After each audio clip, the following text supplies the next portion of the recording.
주의 십자가 사랑하리. 빛난 면류관 닿기까지 험한 십자가 붙들겠네. 시함을 받은 주의 십자가에 나의 마음이 끌리도다. 귀한 어린 양이 영광 다 버리고 험한 십자가 지셨도다. 죄로 승리를 얻기까지 주의 십자가 사랑하리. 빛난 면류관 얻기까지 험한 십자가 붙들겠네. 험한 십자가에 주가 흘린 피를 믿는 마음으로 바라보니 나를 용서하고 내 제사 하시며 주가 흘리신 보혈일세.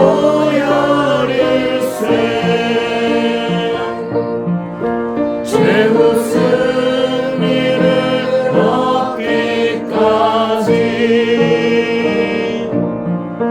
주의 십자가 사랑하리. 빛난 면류관 받기까지 험한 십자가 붙들겠네. 주가 예비하신 나의 본향집에 나를 부르신 그날까지 험한 십자가를 항상 달게 지고 내가 죽도록 충성하리.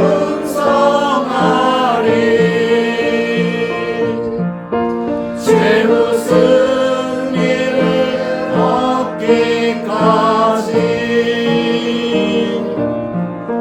주의 십자가 사랑하리. 빛난 면류관 받기까지 험한 십자가 붙들겠네.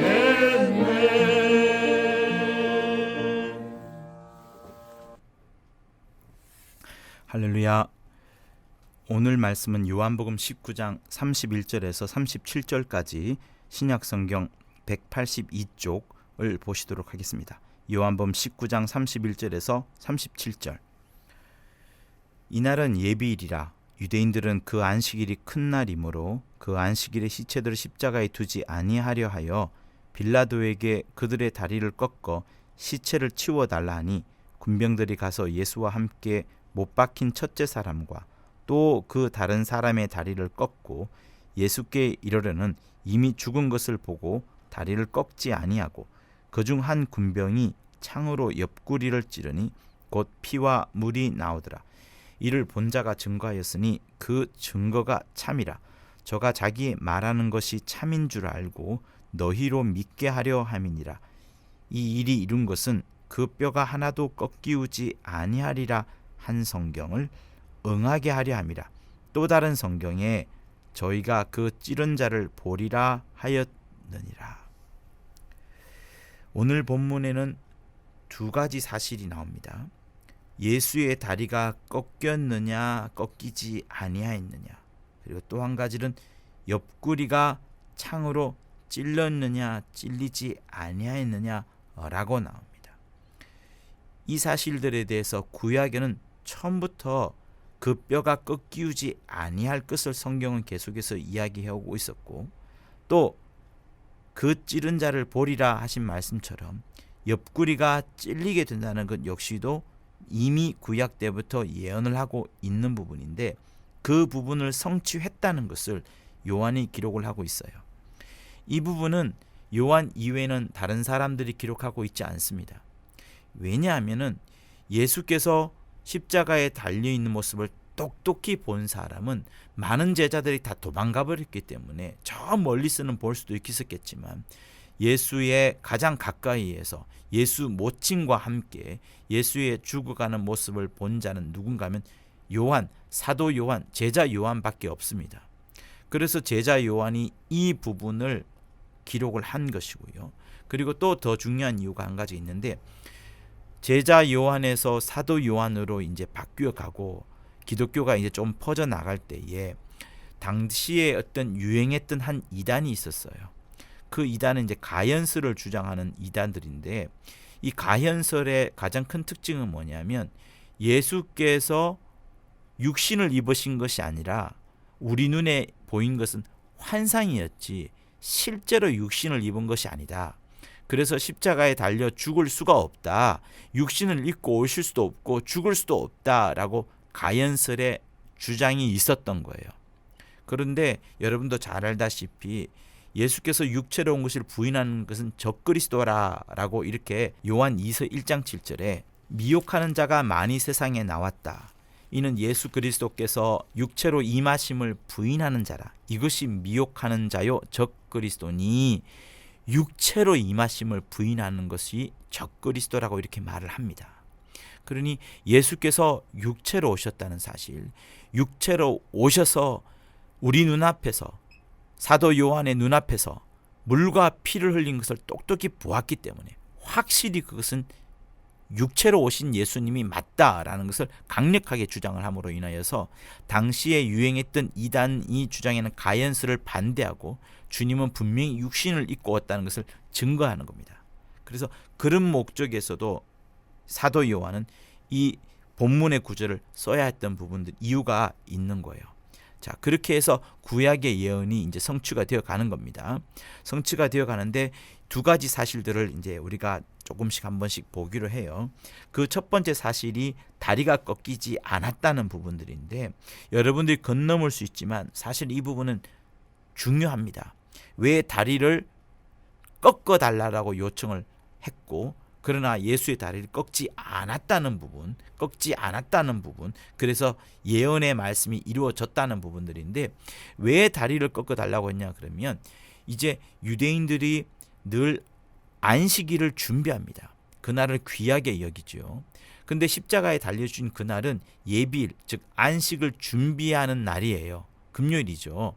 그러다 보니까 나무 위에 밤새도록 달지 말라라고 신명기 21장 23절에 나오거든요. 사람이 만일 죽을 죄를 범함으로 내가 그를 죽여 나무 위에 달거든 그 시체를 나무 위에 밤새도록 두지 말고 당일에 장사하여 내 하나님 여호와께서 내게 기업으로 주신 땅을 더럽히지 말라. 나무에 달린 자는 하나님께 저주를 받았음이니라. 이렇게 말씀함으로 인하여서 사형을 집행을 하더라도 저녁이 되기 전에는 그 시신을 반드시 장례를 치러야 됐었습니다. 율법을 굉장히 중요시 여기기 때문에 기업으로 주신 땅을 더럽히지 않아야 했었기에 빨리 시신을 내리고 장례를 처분해야 됐었던 것이 율법의 강요였어요.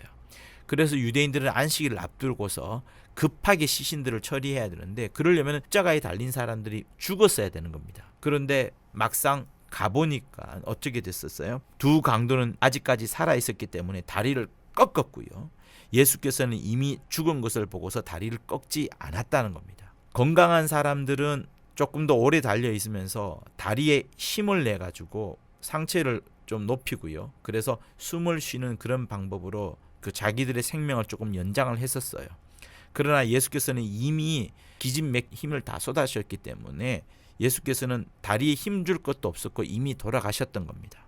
원래 로마 사람들은 십자가에 오랫동안 매달아 두어요. 그러면서 이스라엘 백성들에게 경고를 하고 이렇게 통치자들이 엄하고 또 강력하고 힘이 있다는 것을 보여주기 위해서라도 죄수들을 오랫동안 달아두었습니다. 그러나 이 안식일 때문에 일부러 빌라도에게 찾아가가지고 시신을 좀 일찍 내리게 해주세요 라고 말하면서 대신 몽치로 정강이를 깨가지고 그들이 빨리 죽도록 그렇게 하면 좋겠습니다 이렇게 한 거죠. 자, 다리를 꺾는 것이 예입니다. 십자가에 달린 사람은 확실히 죽었는지 죽지 않았는지 그리고 일찍 죽게 하기 위해서라도 다리뼈를 꺾는 것이 늘 흘러오던 하나의 습관이었습니다. 근데 예수께서는 다리를 꺾지 아니하였다는 사실들을 기록을 하면서 이것이 출애굽기 12장 46절, 민수기 9장 12절, 시편 34편 20절을 응하는 것이라 이렇게 이제 이야기를 하고 있어요. 출애굽기 12장 46절은 이렇게 말합니다. 한 집에서 먹되 그 고기를 조금도 집 밖으로 내지 말고 뼈도 꺾지 말지며. 결국 출애굽기니까 무엇을 말하겠어요? 이스라엘이 애굽으로부터 탈출하기 직전에 있는 사건, 곧 유월절을 말하는 겁니다. 유월절 제사의 희생양은 뼈가 꺾이면 안 되는 것들이 그들의 하나의 중요한 율법이었습니다. 유월절 제사 지는 희생양은 반드시 뼈가 꺾이면 안 된다. 이 말을 지금 출애굽기 12장 46절에 하고요. 민수기에서도 역시 다시 한번 이를 강조합니다. 9장 12절에 이제 나오죠. 9장 12절을 보면 아침까지 그것을 조금도 남겨두지 말며 그 뼈를 하나도 꺾지 말아서 유월절 모든 율례대로 지킬 것이니라. 그러니 여러분, 뼈를 하나도 꺾지 않는 것이 유월절의 율례예요. 유월절이 얼마나 중요한가 하면 그가 부정한 짓을 하더라도 또 여행 중에 있더라도 또 유월절은 반드시 지켜야 됐습니다. 다시 말하면 유월절을 지키면서 먹는 어린 양, 희생양은 반드시 뼈가 꺾이면 안 된다는 것, 절대로 뼈를 꺾지 말라라는 것이 계속해서 흘러오고 있는 전통인 거예요. 그러니 유대인들의 머릿속에 하나님께 바쳐지는 희생양, 그것도 가장 중요한 유월절에 드려지는 그 희생양은 반드시 뼈가 꺾이면 안 된다. 어떠한 뼈라도 꺾이면 안 된다. 이게 얼마나 귀찮은 건지 모르죠, 여러분. 음식을 먹을 때 뼈를 꺾지 않는 거 그대로 둬야 되니까 굉장히 귀찮지만 이것을 지켜오면서 그것을 지키는 것이 하나님의 말씀을 지키는 것이요 율법을 지키는 것이라 여겼던 겁니다. 그래서 꺾지 않았던 부분이고요. 또 이게 어디에 나오느냐 하면 시편 34편 20절에도 나옵니다. 의인은 고난이 많으나 여호와께서 그 모든 고난에서 건지시는도다. 그 모든 뼈를 보호하시며 그 중에 하나도 꺾이지 아니하도다. 이렇게 말씀을 합니다. 그러니 19절과 20절을 연하여서 읽으면 그 부각되는 점이 뭐냐면 의인의 뼈가 보호된다. 의인의 뼈가 하나도 꺾이지 아니할 것이다 라는 것을 강조하고 있습니다. 결국 이 말이 무슨 말인가 하면 뼈가 꺾이지 않는 그것은 의인과 관계된다는 부분을 말하는 거예요. 그러면 여러분들이 의인을 생각해 볼 때 어떤 구절들이 생각납니까? 우리는 의인이라고 말하면 당연히 로마서 3장 9절에 있는 말씀 생각하지 않습니까? 로마서 3장 의인은 없나니 하나도 없다라는 부분, 그 부분은 우리는 늘 생각을 합니다. 그럼 누구만 의인이겠어요? 오직 예수만 의인이시잖아요. 그러니까 로마서 3장 9절에 이렇게 말합니다. 그러면 어떠하뇨? 우리는 나으뇨? 결코 아니라 유대인이나 헬라인이나 다 죄 아래 있다고 우리가 이미 선언하였느니라. 기록한 바 의인은 없나니 하나도 없으며 깨닫는 자도 없고 하나님을 찾는 자도 없고 다 치우쳐 한 가지로 무익하게 되고 선을 행하는 자는 없나니 하나도 없도다. 이렇게 말씀합니다. 결국 우리 사람들 가운데에는 에덴 동산으로부터 시작하여서 아담과 하와 그 후손 모든 후손들은 어느 누구도 의인이 없다는 것을 말해요. 심지어 누구도요? 바리새인들도. 그나마 많은 이방인들 중에서 하나님의 백성들로 구별된 사람들이 유대인들인데 그 유대인들 가운데서도 가장 구별된 사람들이 누군가 하면 바리새인들인데 그 바리새인 역시도 어떻다고요? 의인이 아니라는 거예요. 의인이 아니라는 겁니다. 의인은 없나니 하나도 없다는 거예요. 유대인이나 헬라인이나 모두가 다 죄 아래 있다라고 우리가 이미 선언하지 않았느냐. 인류의 어떤 자도 하나님을 찾는 자도 없고 깨닫는 자도 없고 모두가 무익하게 되고 선을 행하는 자가 하나도 없다라고 지금 로마서에서 고백을 하고 있습니다. 그러면 누가 의인이에요? 우리는 당연히 예수께서 의인인 줄 알고 있습니다. 그래서 예수께서 우리에게 이런 말씀을 하셨죠. 죄와 의와 심판에 대해서 성령이 오시면 책망을 하실 것인데 의가 뭐냐? 의에 대하여라면 내가 아버지께로 가니 너희가 다시 나를 보지 못함이요. 여러분, 의에 대해서 어떤 특정한 정의를 말한 것이 아니고 의에 대해서 특정한 어떤 사실들을 말한 것이 아니고 의에 대해서 말하면서 아예 예수를 주인공으로 삼고 있습니다. 의에 대하여라 함은 내가 아버지께로 가니 너희가 다시 나를 보지 못하며 의에 대해서 말하는데 예수 자신을 말하는 겁니다. 예수 자신이 아버지께로 가게 됐는데 너희가 다시는 예수 곧 의를 보지 못할 것이다. 의인을 찾을 수 없을 것이다. 이렇게 말합니다. 그러니 요한복음 16장 10절의 말씀하고 로마서 3장 9절의 말씀을 보면 이 세상에 예수 이외에는 어느 누구도 의인이 없다라는 사실들을 강조하고 있어요. 그러니 여러분 출애굽기 12장 46절에서 또 민수기 9장 12절에서 시편 34편 20절에서 계속해서 뼈를 꺾지 말자. 뼈를 하나도 꺾지 말아서 율례대로 지키자. 뼈를 다 보호하고 그 중에 하나도 꺾이지 아니할 것이다 라고 이렇게 예언해 온 부분들은 결국 무엇을 말하느냐 하면 예수 한 분 이외에는 의인이 없다는 것과 예수께서 과연 그 말씀처럼 의인인 것처럼 뼈가 꺾이지 아니하였다는 것을 요한복음 19장에서 이렇게 밝히고 있는 부분이에요.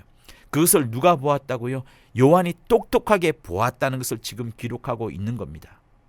뼈가 꺾이지 않았다는 것은 이렇게 출애굽기와 민수기에서 흘러나오는 것처럼 유월절 제사를 드린 희생양은 뼈가 꺾이지 않았구나. 그리고 매번 유월절이 반복될 때마다 뼈가 꺾이지 아니하는 것이 하나님께 드려지는 어린 양이구나. 그렇다면 뼈가 꺾이지 아니했다는 것은 뭐예요?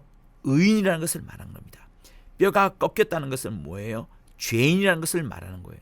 예수 한 분 이외에는 의인이 없습니다. 그런데 어떻게 됐어요? 의인이 없는데 그가 십자가상에서 어떻게 되셨어요? 죽으셨습니다. 의인이 뼈가 꺾이지 아니함으로 인하여서 그가 의인이 맞는데 그 의인이 십자가에서 죽으셨어요. 의인이 죽으셨다는 것을 강력하게 지금 말하고 있는 부분이 바로 또 뭐예요? 오늘의 본문인 겁니다. 야, 역대 봐봐라. 십자가 당하는 사람들 거의 다 뼈가 꺾이지 않았느냐. 죽음을 확인하기 위해서라도 또 일찍 죽기 위해서라도 뼈를 꺾었다. 정강이를 꺾었다. 다리뼈를 꺾었다.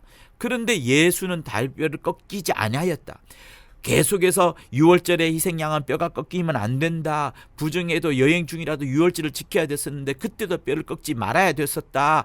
그리고 시편 34편에 넘으면서 모든 뼈가 보호된다. 하나도 꺾이지 아니할 것이다라는 이 약속이 이루어지면서 예수의 뼈가 꺾이지 아니하였구나. 의인이었던 그가 뼈가 꺾이지 아니하였구나 하는 것을 확인하게 되는 겁니다. 그런데 그 의인이 어떻게 됐다고요? 죽으셨다는 거예요. 죽으셨다는 겁니다. 자, 두 번째는 옆구리를 찌른 것인데요. 예수께서 이미 죽으셨습니다. 이미 죽으셨기 때문에 몽치로 정강이를 깨뜨릴 필요가 없었던 거예요. 이미 죽었기 때문에. 그런데 한 군병이 평소에 하지 않는 짓을 하는 겁니다. 이미 죽었기 때문에 그대로 내버려 둬도 되는데 옆구리를 창으로 찌르는 거예요. 이것도 어색합니다. 자, 다리를 평소에 습관대로 많이 꺾는 것이 하나의 관습이었는데 다리를 꺾지 않았고, 평소의 습관에 의하면 창으로 옆구리를 찌르지 않는데 이 경우만큼은 옆구리를 찌른 거예요. 그러니까 평소에는 다리를 꺾는데 다리를 예수께서는 다리를 꺾지 아니하였고, 그러면서 성경을 응하게 되었고요. 평소에는 창으로 옆구리를 찌르지 않는데 예수 경우에는 일부러 옆구리를 찌르면서 스가랴서 12장 10절의 말씀을 성취해야 되는 그런 과정이 있는 거예요. 자, 스가랴서 12장 10절을 읽어보면 이렇습니다. 내가 다윗의 집과 예루살렘 거민에게 은총과 간구하는 심령을 부어주리니, 은총과 간구하는 심령을 하나님께서 부어주십니다. 근데 어떻게 되느냐? 그들이 그 찌른 바 그를 바라보고 그를 위하여 애통하기를, 독자를 위하여 애통하듯 하며 그를 위하여 통곡하기를, 장자를 위하여 통곡하리로다. 자, 하나님께서 다윗의 집과 예루살렘 거민들에게 은총을 부어줍니다. 간구하는 심령을 막 부어줍니다. 어쨌든 굉장히 많은 은혜를 내려주는 거예요. 근데 그렇게 은혜를 내려줬더니 그들이 했는 것이 뭐냐면 애통하는데 독자를 잃어버린 것처럼 애통해야 하고 장자를 잃어버린 것처럼 통곡하는 거예요. 근데 그 앞에 뭐가 있냐 그러면 그들의 찌른 바, 자기들이 찌른 거예요. 그 찔리면 당한 그를 바라보고 이렇게 나옵니다. 자, 그를 바라보고는 원어에서 보면 나를 바라보고 라고 나오는데 결국 무엇을 보느냐면 나는 하나님을 말씀하는 겁니다. 그들이, 이스라엘 백성들이 자기들이 찔렀어요. 자기들이 물론 로마 군병을 통해서 찔렀죠. 그런데 그 찔렀는데 그를 바라보는데 그 찔림을 당한 그를 바라보니까 나였다. 그 나가 누구냐? 지금 이 말을 하는 당사자이기 때문에 하나님을 말하는 겁니다. 다시 말하면 은총과 간구하는 심령을 막 부어 주었더니 그들의 눈에는 자기들이 사람을 찌른 줄 알았는데 알고 보니까 나를 찔렀다. 즉 말씀을 전하고 있는 그 하나님을 찔렀구나라는 것들이 그들에게 깨닫게 되는 겁니다. 그러니 어떻게 되는 거예요? 아, 우리가 하나님을 찔렀구나. 내가 하나님을 찔렀구나. 그 사실을 알게 되면서 이스라엘 백성들이 애통하고 통곡한다는 것을 지금 말하고 있는 부분이 스가랴서 12장 10절에 있는 말씀이에요. 나중에 은혜를 받고 간구하는 심령을 얻고 은총을 부은 자들을 알게 깨닫게 되면 아, 우리가 하나님을 찔렀구나. 우리 정말 큰일 났구나. 그래서 독자를 잃어버린 것처럼 막 애통하게 되고 장자를 잃어버린 것처럼 통곡하게 된다는 부분이 스가랴서 10장에 있는 말씀인 거예요. 우리가 살아가면서 많은 사람들이 피해자란 말을 합니다. 어떤 피해자 코스프레를 하기도 하고요. 또 최대한 피해자 역할을 하면서 그 다음에 자기에게 받을 어떤 그 혜택을, 수혜를 기다리고 있어요. 여러분, 우리가 살아가면서 가장 큰 피해자가 누구일까요? 우리는 약자, 부자가 아닌 사람, 가난한 사람, 병든 사람, 또 아니면 억울하게 죄를 당한 사람, 또 억울함을 가진 사람, 이렇게 해서 피해자로 여깁니다. 우리 모두가 다 그렇게 생각할 거예요. 그러나 여러분, 그런 경우에는 하나님을 생각하지 않고서 사람들과 사람 사이의 피해자인 겁니다. 자세히 한번 보십시오. 누가 가장 피해자일까요? 왜 하나님이 이 땅에 오셔야 됐었죠? 왜 하나님이 보좌를 버리시고 이 땅에 오셔야 됐었죠? 그리고 오신 하나님이 육체를 입으시고 우리를 위해서 죽으셔야 됐었죠? 왜 죽으셔야 됐는데 우리를 위해서 죽으셔야 됐었죠? 우리를 위해 죽으시기 위하여 왜 십자가에 그 전에 수많은 고난과 핍박을 당하시고 채찍 맞으시고 왜 우리를 위하여 십자가에 죽으셨죠? 여러분, 우리가 진짜 신앙이 있는 사람이라면 하나님이 가장 피해자는 것을 정말 알아야 됩니다. 하나님이 가장 피해자인 것을 진짜 우리는 확인해야 되는 거예요. 그러니까 여러분, 그들이 그 찌른 바 그를 바라보고 그를 위하여 애통하기를 이렇게 나오잖아요. 로마 병사가 예수의 옆구리를 찔렀어요. 로마 병사가 예수의 옆구리를 찔렀습니다. 우리가 찌른 게 아니에요.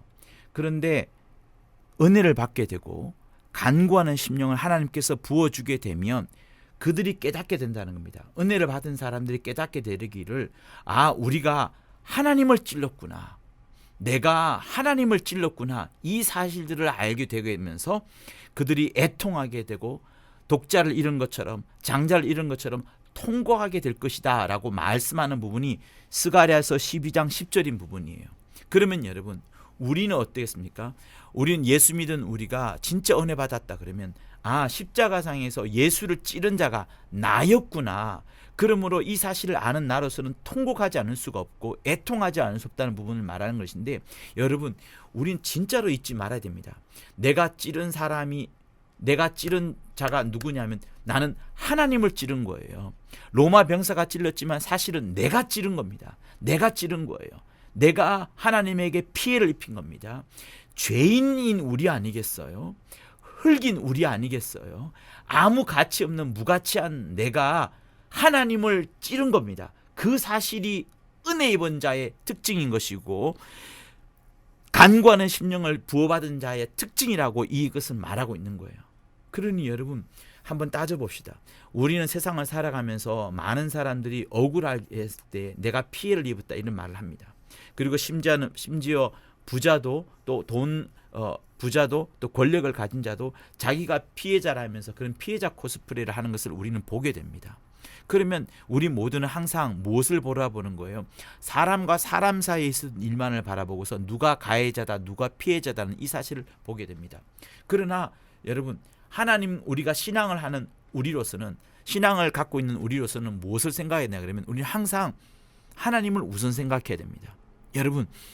여러분들이 생각할 때에는 내가 피해자인 척 해도 되고 또 내가 어떤 신세가 정말 한탄스러울 만큼 억울한 부분이 많을 수가 있어요. 그러나 정작 우리가 신앙이라면 무엇을 바라봐야 되냐면 과연 누가 피해자인가 하는 부분이죠. 그리고 가장 피해를 본 분이 누군가 하는 부분인 것을 말하는 겁니다. 저는 이 본문을 보면서 그들이 그 찌른 바 그를 바라보고 그를 위하여 애통하기를 독자를 위하여 애통하다며 그를 위하여 통곡하기를 장자를 위하여 통곡하리로다 라고 나온 부분을 보면서 우리가 하나님을 찌른 거예요.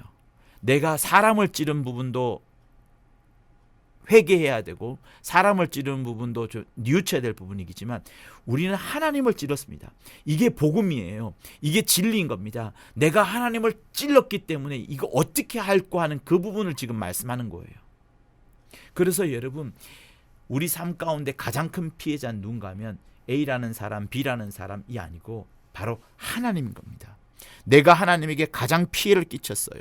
죄인인 내가 가장 큰 하나님께 피해를 끼쳤다는 사실들을 명확하게 분명하게 깨닫는 것이 여러분 진짜 복음의 진수인 겁니다. 그래서 모든 인간은 다 가해자인 거예요. 가해자인 사람들이 하나님을 죽인 자들이 모여 사는 곳이 이 세상인 겁니다. 우리는 그 사실을 분명히 깨달아야 되는 거예요. 여러분 그래서 신앙생활의 핵심은 뭐냐면 남의 죄를 바라보는 것도 아니고요. 내가 억울하다는 것, 신세 한탄하는 것도 아니고요. 어떤 삶에 있어서 많은 문제들을 해결해 달라고 몸부림치는 것도 아니고요. 항상 우리는 무엇을 바라봐야 되냐면 하나님을 바라봐야 되는 겁니다. 그들이 그 찌른 바 그를 바라보고 창으로 찔림을 받은 하나님을 바라보는 그것이 은총과 간구하는 심령을 부어주시는 그 하나님의 뜻이라는 거예요. 그러니까 여러분 우리의 신앙생활은 뭐냐면 늘 하나님을 바라보면서 애통해 할 수 있어야 되고 통곡할 수 있어야 되는 것이 은총과 간구하는 심령 곧 은혜 받은 사람이라는 겁니다. 은혜 받은 사람이란 거예요. 그래서 우리의 신앙이 더 깊어진다는 것은 무엇을 말하냐면 내가 진짜로 하나님을 찔러 죽였구나. 내가 하나님을 푹 진짜 깊이도 찔러 죽였구나. 진짜 나는 나쁜 놈이구나. 다시 말하면 죄인 중에 괴수가 바로 나이구나라고 고백했던 바울처럼 내가 끊임없이 정말 죄인이라는 그런 정죄받으라는 이야기가 아니라 내가 나의 본질과 나의 실상이 죄인이라는 것을 영원히 잊지 말아야 되는 사실을 계속해서 하나님이 우리에게 부어주시는 거예요. 그걸 뭐로요? 은총과 간구하는 심령으로. 그래서 옆구리를 찌른 사건은 이것을 우리에게 가르쳐 주는 겁니다. 우리의 신앙이 더 깊어질수록 난 진짜 빌런이구나, 악당이구나, 악한 사람이구나, 악한 존재이구나 이런 것들을 더 발견하게 되는데 중요한 것이 있습니다. 중요한 것은 뭐냐면 내가 여기서 멈추면 안 된다는 거예요. 근데 여기서 중요한 게 있어요, 여러분. 중요한 것은 뭐냐면 내가 여기서 멈추면 안 된다는 것을 말하는 거예요. 내가 점점 죄인의 괴수이구나. 정말 나는 나쁜 사람이구나. 내가 계속해서 주님을 찔렀구나. 어제도 찔르고 오늘도 찔렀고 정말 푹푹 찔렀구나. 가장 큰 피해자가 하나님이구나. 내가 가장 큰 가해자구나. 나는 정말 몹쓸 놈이구나. 이런 사실을 알고서 정죄받아라는 그 부분이 아니라 거기서 딱 멈추고요. 내가 그러므로 이렇게 가장 큰 죄인 중에 괴수이구나 라는 사실을 안 다음에 나는 하나님 없이는 정말 살 수가 없구나 라는 데까지 나아가서 주님을 완벽하게 붙잡아야 되는 그 사실들이 중요한 겁니다. 여러분, 우리 신앙생활에서 신앙생활 잘하는 것은 내가 율법을 완벽하게 알고 난 다음에 어떤 정결하게 나를 만들어가고 신앙생활 잘하고 또 어떤 헌금 많이 하고 전도 많이 하고 기도 많이 하고 예배 잘 드리고 하는 이런 모습들을 주님께서 내게 기대하시는 바도 있어요. 그러나 그보다 더 중요한 것은 뭔가 하면 그런 것들은 나의 공로가 될 수 있는 반면에 철저하게 주님의 공로가 되는 것은 나의 불가능함과 나의 무능함과 나의 할 수 없음을 정확하게 깨닫고 확실하게 깨닫고 그것이 나의 본질이구나, 나는 절대 불가능한 존재구나를 깨달은 다음에 주님께 완벽하게 매달리는 그것이 여러분 매우 중요한 겁니다. 그래서 저는 어느 순간 히브리서 5장 7절에 있는 말씀처럼 그가 육체에 계실 때에 자기를 죽음에서 능히 구원하실 이에게 심한 통곡과 눈물로 간구와 소원을 올렸고 그의 경외하심을 인하여 들으심을 얻었느니라. 그가 아들이시라도 받은 고난으로 인하여서 순종함을 배웠은적, 이렇게 나오지 않습니까? 이것처럼 우리는 주님께서도 하나님 아버지께 매달리셨던 것처럼 의인이셨던 주님께서도 하나님께 매달리셨던 것처럼 의인조차도 안 되는 내가 겨우 의인에 이를까 말까, 아니 완전 죄인 중에 괴수인 내가 하나님 앞에 매달리지 않고서 과연 어떻게 신앙생활을 할 수 있냐 하는 부분을 말씀드리는 거예요. 여러분, 최고의 신앙생활은 나를 가꾸어 나가고 나를 어느 정도 선결케 해 나가고 나를 어느 정도 위치에 오르게 한 다음에 정말 누가 보더라도 나를 칭찬할 수밖에 없을 정도로 신앙생활 잘하는 그것이 여러분 하나님이 원하시는 게 아닙니다. 그거를 뭐라고 말하면 바리새인이라고 말하는 거예요. 여러분, 바리새인은 외식한 자를 말하는 것이 아닙니다.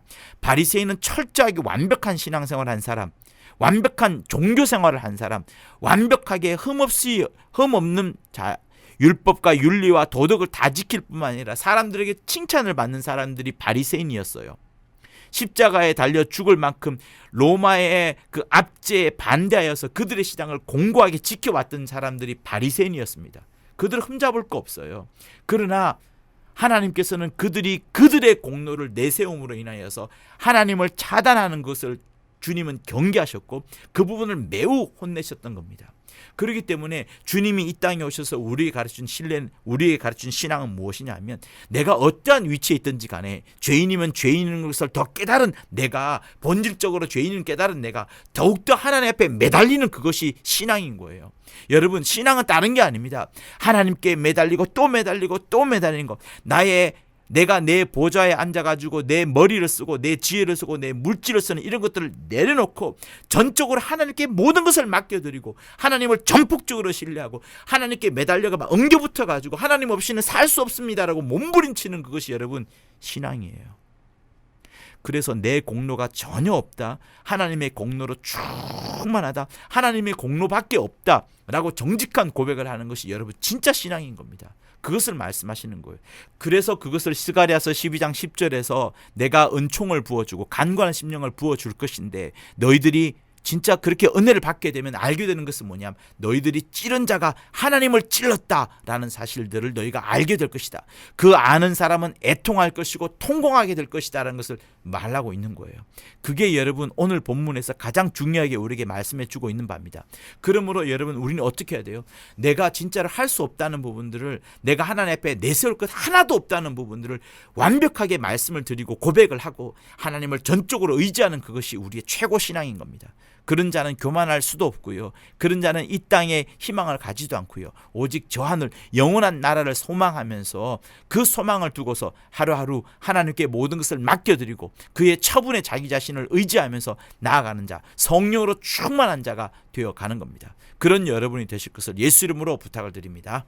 그래서 여러분, 저는 여러분들에게 여쭙고 싶습니다. 과연 우리의 신앙이 이 정도로 애통하고 통곡하고 있느냐? 애통과 통곡 전에 무엇이 있었어요? 하나님을 찌른 나, 그리고 찔림을 받은 하나님을 우리가 온전히 바라보는 겁니다. 여러분, 그때의 애통이 나타나고 통곡이 나타나게 되고, 그 애통과 통곡이 뭐라고요? 우리의 진짜 신앙의 생활이 되어가는 겁니다. 그렇게 애통하고 통곡하는 자가 남을 찌를 수 있을까요? 교회를 비난할 수 있을까요? 그리스도의 몸된 성도의 지체들을 책망할 수 있을까요? 원망할 수 있을까요? 그럴 수가 없습니다. 여러분, 진짜 신앙, 스가랴서 12장 10절이 말하고 있는 오늘의 신앙은 무엇이냐 하면, 우리가 정말 애통하고 통곡해야 되는데, 그 애통하고 통곡하는 그것이 주님을 내가 찔렀구나, 하나님을 내가 찔렀구나, 죄인인 내가 정말 찔렀구나, 이것을 우리가 발견해야 되는 것을 말씀하는 겁니다. 그러니 여러분, 왜 주님이 그렇게 찔리셔야 됐나요? 왜 주님이 그렇게 돌아가셨어야만 됐었나요? 왜 주님이 그렇게 십자가에 죽으셔야 됐었나요? 바로 내 죄 때문입니다. 내 죄의 대가가, 내 죄로 인한 그 형벌의 무게가 너무나도 무겁기 때문에, 그것이 그렇게 엄중하기 때문에 주님이 십자가에 달려 대신 죽으셔야 되는 겁니다. 그런데도 우리는 어때요? 아무렇지 않게 또 죄를 짓고 살고 있습니다. 저도 할 말이 없어요. 회개하고 돌이키고 눈물을 흘리지만 또 똑같은 죄를 짓는 나 자신을 바라보게 됩니다. 눈물을 찔끔 흘렸다가 용서를 구하기도 하지만, 나중에는 이게 뭐가 되냐면 계속 눈물 찔끔 흘리는 척, 용서를 받는 척척이 되더라고요. 여러분, 죄송합니다. 정말 우리는, 또 저는 습관적으로 회개하는 것 같고 습관적으로 범죄를 짓는 것 같습니다. 구제불능의 접니다. 구제불능의 여러분입니다. 구제불능의 우리입니다. 그게 인간인데 어떡하겠어요? 죄를 짓고 회개하고 이것이 계속해서 거듭되고 순환되는 이런 모습들을 보면서 나중에는 순환이 아니라 악순환이 되는 거죠. 이런 악순환을 바라보면서 정말 무능한 나 자신을 바라보면서 발버둥을 치게 됩니다. 할 말이 전혀 없어요. 고개를 떨굴 수밖에 없는 것이 우리의 현실인 것 같습니다. 하나님 죄송합니다.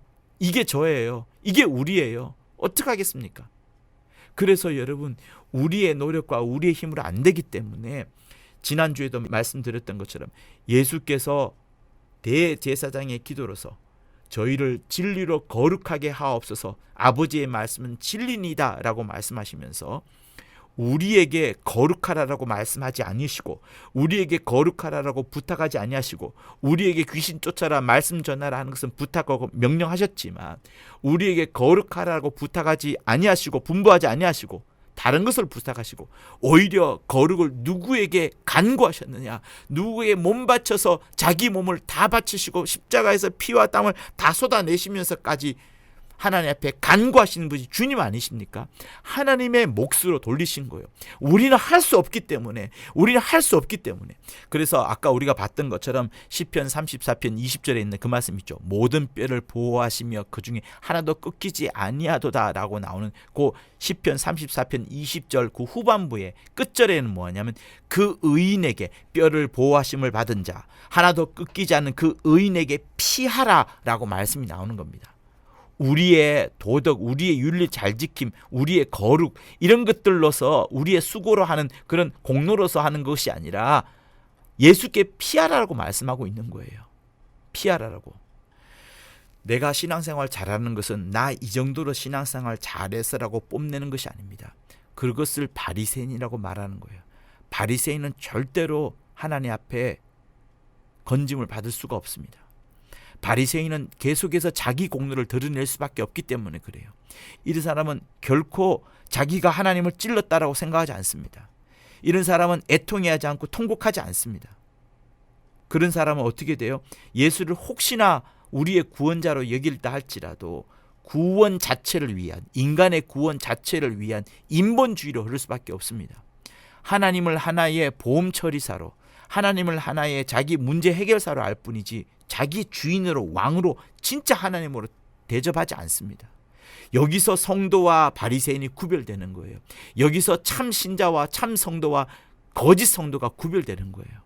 여러분, 우리는 전적으로 하나님께 모든 공로를 돌려드려야 되고, 내 것을 전혀 내세우지 말아야 되는 것이 진짜 신앙생활을 말하는 겁니다. 그래서 여러분 무엇이 있어요?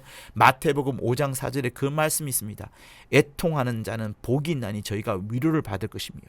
애통하는 것이 복이라는 거예요. 애통을 원어로 뭐라고 말씀하지 않습니까? 통곡하는 것, 울부짖는 것, 광적으로 자기의 눈물과 자기의 속에 있는 고백을 다 뱉어내는 것을 애통이라고 말합니다. 무엇처럼요? 자기 자식이, 자기 장자와 자기 독자가 죽었을 때처럼. 진짜 악한 사람은 나인데 왜 하나님 당신이 죽으셔야만 했습니까? 라는 것을 인식하는 것이 뭐라고요? 애통입니다. 그게 애통이요. 그게 통곡인 거예요. 진짜 악한 나무는 난데 왜 하나님 당신이 죽으셨습니까?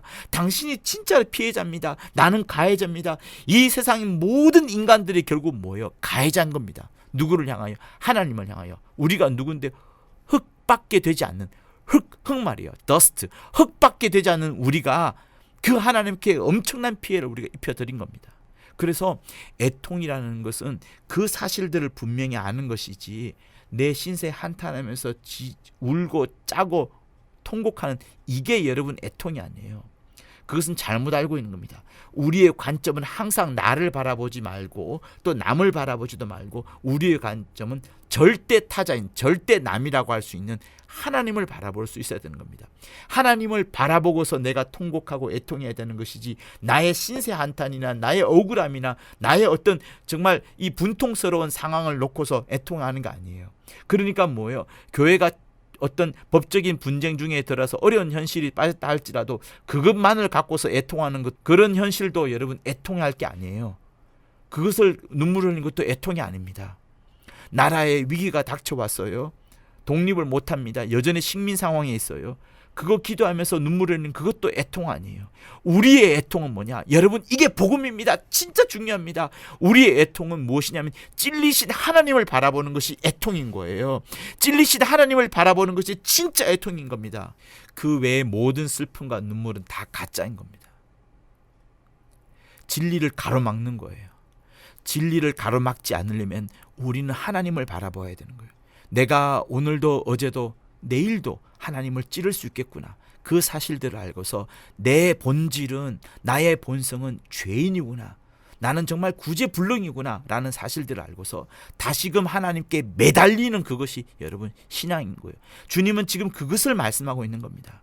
내가 당장 단두대에 올라가야 하는데 예수 당신께서 십자가에 달리셨군요. 이 사실을 확인하는 게 신앙인 거예요.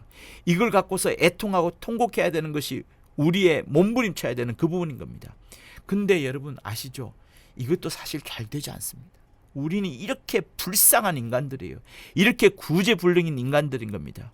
그래서 주님이 요한복음 17장 17절에서 진리로 거룩하게 하옵소서라고 말씀하신 겁니다. 하나님의 열심, 하나님의 목, 하나님의 책임이 아니고서는 도저히 불가능하기 때문에 주님이 그렇게 당신이 죽으시기 전에 대제사장으로서 기도를 그렇게 처절하게 드리신 겁니다. 우리의 굳센 믿음, 우리의 열정적인 헌신 이런 것을 한 차원 높여서 하나님을 기쁘시게 하면 되겠지? 요거 여러분 미혹이에요. 그렇게 하지 말라는 부분이 아닙니다. 제발 그런 부분이 아닙니다. 우리의 굳센 믿음과 우리의 열정적인 헌신을 통하여서 이런 걸 한 단계 업그레이드 해가지고 하나님을 기쁘시게 하는 거, 여러분 이걸로서 하나님을 기쁘시게 하는 게 좋아하겠어요? 아니면 주 예수의 흘리신 공로를 인정하고 시인하고 고백함으로 인하여서 하나님께 공로와 영광을 돌리는 것이 하나님이 더 기뻐하시겠어요? 비교가 되지 않습니다. 비교하려고 하지 마십시오. 남들보다 조금 더 나은 성결로 하나님을 기쁘시게 한다. 그가 바리새인이었어요. 그런 것들로 하나님을 기쁘시게 할 수 없습니다. 그랬다면 성경은 끊임없이 너희들의 굳센 믿음, 너희들의 한 차원 높은 헌신을 우리에게 강조했을 법한데, 아니면 조금 더 높은 성결을 우리에게 강조했을 법한데, 성경 그러지 않습니다. 처음부터 끝까지 찬송가를 다 보세요. 전부 예수 이야기밖에 없습니다. 예수 찬송하는 것밖에 없습니다. 예수 공로 돌리는 것밖에 없습니다. 여러분 우리는 죄인 중에 괴수라는 사실들을 분명히 깨달았고요. 그것이 나의 본질이요 본성인 것을 확실하게 시인한 다음에 이제 뭐로 돌아가야 된다고요? 예수를 간절하게 붙잡는 그것을, 예수 없으면 예수 없이는 살 수 없다라고 몸부림쳐야 되는 게 여러분 진짜 신앙인 거예요. 자꾸 내가 헌신 많이 해야 된다, 물질 많이 드려야 된다, 기도 시간 이만큼 했다, 전도 열매 이만큼 많아, 이런 거 자꾸 자랑하는 것을 뭐라고 하냐면 신앙생활의 뽀샵이라고 하는 거예요. 그거는 거룩이나 성결이라는 것을 말씀을 하면서 사람들에게 자랑하고 내가 하나님께도 자랑할 수 있겠거니라고 생각하지만 하나님은 그런 것 받지 않습니다. 내가 헌신 많이 하고 기도 많이 하고 전도 많이 하는 것은 여러분 내가 하나님을 의지하고 내가 죄인 중에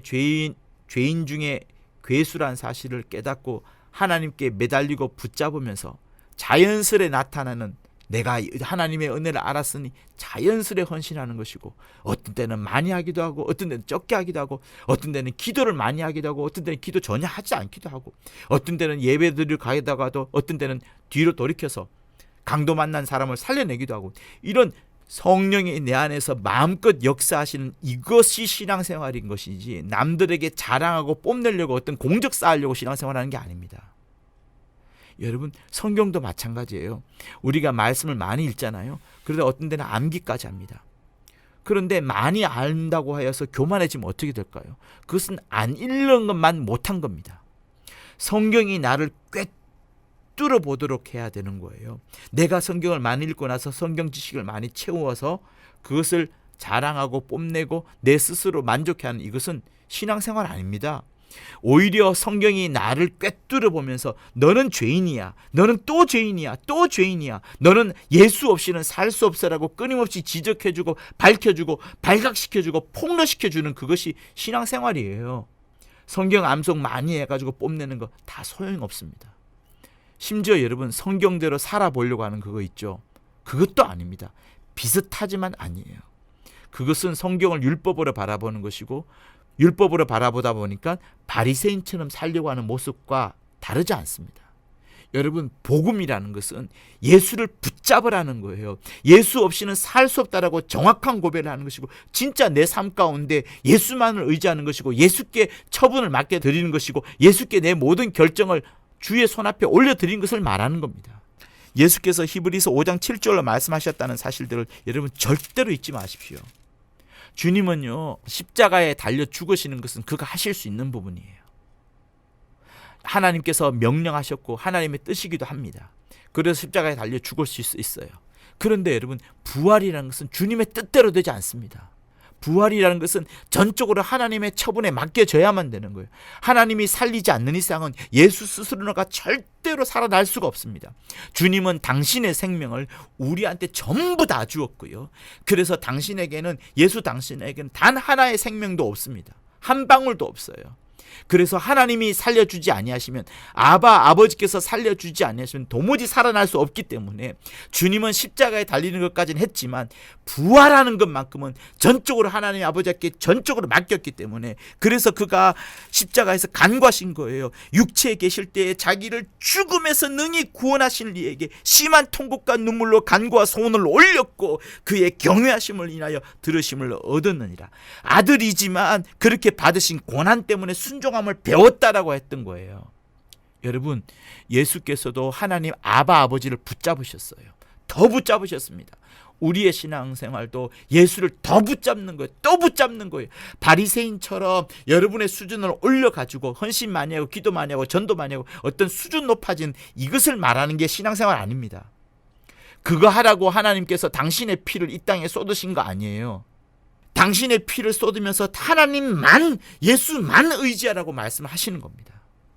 그래서 사랑하는 성도 여러분 우리는 주님 앞에 정말 내가 죽었구나.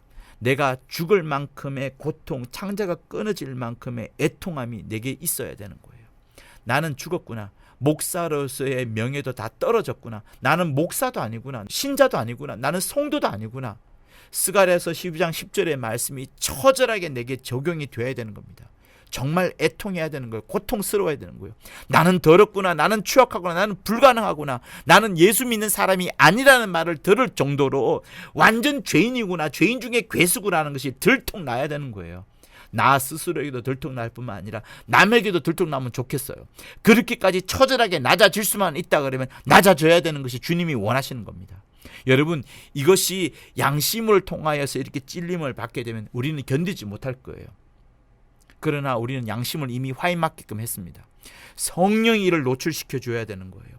양심이 이를 노출시켜 주게 되면 힘들어서 못 견뎌서 극단적인 선택을 할 겁니다. 그러나 성령이 이것을 노출시켜 주잖아요.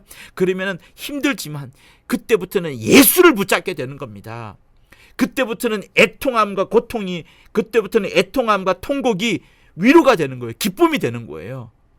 그래서 마태복음 5장 4절에서 말씀하지 않았습니까?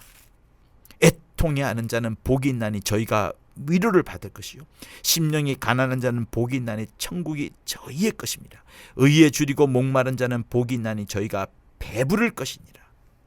의를 위하여 핍박을 받는 자는 복이 있나니 천국이 저희 것입니다. 애통이 위로가 될 때까지 예수를 붙잡아야 되는 거예요. 내가 철저한 죄인이라는 것을 확인하고 인정하고, 내가 하나님을 찔렀구나, 가장 큰 죄인의 개수인 내가 감히 하나님을 찔렀구나, 그 사실을 알고서 애통해야 되고, 그렇게 진정으로 성령으로 인하여서 이것이 노출되게 되고 발각이 되어진다면 이제는 그것이 위로가 되고 복이 되어 가는 겁니다.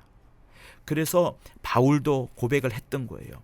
자기가 진짜 곤고한 사람이지만 정말로 그 곤고가 감사로 바뀌는 부분을 로마서 7장에서 그가 고백했던 거예요. 내 속사람으로는 하나님의 법을 즐거워한다. 그런데 내 지체 속에서 또 다른 법이 내 마음의 법과 싸워가지고 내 지체 속에 있는 죄의 법 아래 나를 사로잡아 오는 것을 내가 보는구나. 오호라, 나는 공고한 사람이라, 절망인 사람이란 거예요. 이 사망의 몸에서 누가 나를 건져내라. 바울은 끝난 겁니다. 여기서 완전히 자기의 애통, 자기의 통곡을 고백하고 있어요. 나는 불가능한 자라는 것을, 나는 더럽구나, 나는 추악하구나, 나는 불가능한 자이구나 하는 것을 고백하고 있어요. 그런데 25절에서 확 바뀝니다. 우리 주 예수 그리스도로 말미암아 하나님께 감사하리로다라고 감사로 표현합니다. 오호라, 곤고가 이제는 감사가 되어버리는 거예요. 아까 애통이 뭐가 된다고? 복이 되고 위로가 된다 했던 것처럼. 이게 여러분 올바른 성도의 신앙생활인 겁니다. 다른 것 자랑하는 게 아니에요. 예수 앞에서 누가 애통하고 누가 통곡했겠습니까? 바로 성도가 그렇게 하는 거예요. 예수 믿으면 점점점 성결되어 간다? 아닙니다. 예수 믿으면 점점점 성자가 되어 간다? 아닙니다. 예수 믿으면 믿을수록 우리는 더 죄인 중에 괴수처럼, 죄인의 괴수처럼 더 빠져들어가는 거예요. 그러나 성령이 그때부터 딱 멈추게끔 하시고 이 큰 구원을 어떻게 등한히 할 수 있느냐라는 것을 우리에게 자각하게 하면서 내가 예수 붙잡지 않고는 살 수 없구나라고까지 이끌어가는 것이 성령의 이끄심인 거예요. 그게 진짜 성도인 겁니다. 여러분, 성결하려고 노력하지 마십시오. 성결하려고 애쓰지 마십시오. 성령이 여러분 안에서 성결로 만들어 갈 것입니다. 하나님의 책임이, 하나님의 보호와 하나님의 인도하심이 여러분들을 성결하게 만들어 갈 것입니다. 여러분들이 해야 될 것은 뭐냐면 주님 앞에 애통하고 통곡하는 것이요, 주님을 더 붙잡고 강구하고 주님에 매달려가는 것이 여러분 더 중요한 거예요. 그게 복음인 겁니다. 그래서 엄청난 헌신을 하려고도 마시고요, 각고의 열심을 척도 하지 마십시오. 모두가 다 바리새인들이 했던 방법이에요. 거룩으로 하나님이 이끌어 가시는 겁니다. 거룩으로 하나님이 이끌어 가시는 겁니다. 하나님은 나를 바라보는 것이 아니라 내 안에 예수를 바라보시고 나를 이끌어 가는 거예요. 나의 헌신은 그래서 뭘 당해야 돼요? 기각을 당해야 되는 겁니다. 그래야 예수의 헌신과 예수의 공로가 빛나는 거예요. 내 열심과 내 수고는 탄핵을 당해야 됩니다. 그래야 예수의 열심과 수고가 역사를 하는 거예요. 이 열심과 헌신, 이런 예수의 열심과 예수의 헌신이야말로 우리가 낭망하지 않게 되고 피곤치 않게 되는 겁니다. 내 수고와 내 열심과 내 열심은 강조하게 되잖아요. 그것이 점점점 커지잖아요. 그러면 나중에 낭망하게 되고 피곤하게 됩니다. 예수의 열심과 예수의 헌신은 나로 하여금 내 스스로를 자랑하지 않게 만듭니다. 오히려 예수만을 자랑하게 만들어가는 거예요. 그래서 여러분, 아무것도 하지 말자는 것이 아닙니다. 예수를 붙잡았더니 이런 일을 하게 되었다. 예수를 의지하고 예수를 의지하였더니 이런 신앙생활이 자연스레 나타났다. 자연스레가 다시 말하면 뭐라고? 성령으로 나타났다. 이렇게 되어져 가는 것이 우리의 신앙생활인 겁니다. 성도 여러분, 오늘 우리는 요한복음 19장을 보면서 뼈가 하나도 꺾이지 아니하였다라고 하시면서 진짜 의인은 예수를 발견하게 된 겁니다. 그리고 창으로 옆구리를 찌른 그 사실을 바라보면서 정말 나는 죄인이구나 라는 것을 또다시 확인하게 된 겁니다. 죄인인 내가 의인인 하나님을 찔렀구나 라는 사실을 분명히 깨닫고서 내가 여기서 아무것도 할 수 없다는 사실을 자각하고 죄인의 본성인 것이, 죄인의 본질인 것이 나라는 것을 자각하고 예수를 더 붙잡으려고 하는 것이 진짜 복음이라는 거, 예수께 철저히 매달리는 것이 복음이라는 그 사실을 말씀드리는 거 있는 거예요. 사랑하는 성도 여러분, 온전히 주님만을 의지하고 주님만을 붙잡으면서 하나님께 매달리는 여러분 모두가 되실 것을 예수 이름으로 부탁을 드립니다. 할렐루야. 험한 십자가를 내가 사랑함은 주가 보혈을 흘림일세. 언제까지요? 최후 승리를 얻을 때까지 여러분들이 험한 십자가를 사랑하고 사랑하여서 주 예수 보혈의 공로를 더 붙잡고 고백하고 의지하는 여러분 모두가 되심으로 인하여서 최후 승리를 얻을 때까지 그리하시기를 예수 이름으로 부탁드립니다. 주의 십자가 사랑하리. 언제까지요? 빛난 면류관을 받을 때까지. 정말 여러분들이 십자가에 달리신 예수만을 의지함으로 인하여서 애통과 통곡이 마침내는 그것이 위로와 감사가 결국 그리하여서 하나님을 가장 기쁘시게 여기는 참 성도가 되실 것을 예수 이름으로 부탁을 드립니다.